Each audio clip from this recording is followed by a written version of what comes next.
بسم اللہ الرحمن الرحیم۔ ہم نے پڑھا کہ فعل ماضی، فعل مضارع اور فعل امر مصدر سے بنتے ہیں۔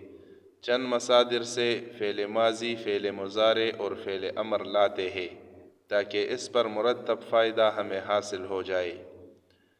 فعل مصدر ہے، اس کا معنی ہے کام کرنا۔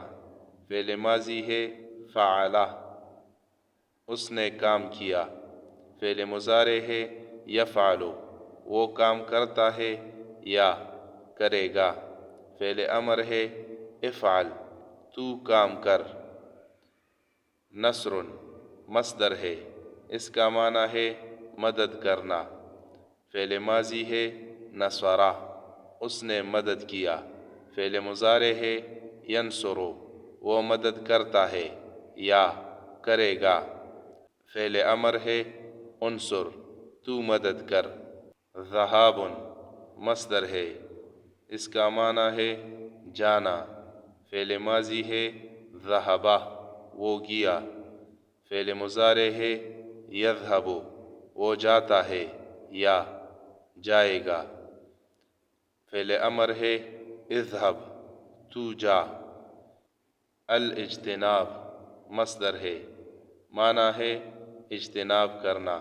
فعل ماضی ہے اجتنبا، اس نے اجتناب کیا۔ فعل مضارع ہے یجتنب، وہ اجتناب کرتا ہے یا کرے گا۔ فعل امر ہے اجتنب، تو اجتناب کر۔ الاستنصار مصدر ہے، اس کا معنی ہے مدد طلب کرنا۔ فعل ماضی ہے استنصرہ، اس نے مدد طلب کیا۔ فعل مضارع ہے یستنصر، وہ مدد طلب کرتا ہے یا کرے گا۔ فعل امر ہے استنصر، تو مدد طلب کر۔ الاطار مصدر ہے، اس کا معنی ہے اڑانا۔ فعل ماضی ہے اطارہ، اس نے اڑایا۔ فعل مضارع ہے یطیر، وہ اڑاتا ہے یا اڑائے گا۔ فعل امر ہے اطر، تو اڑا۔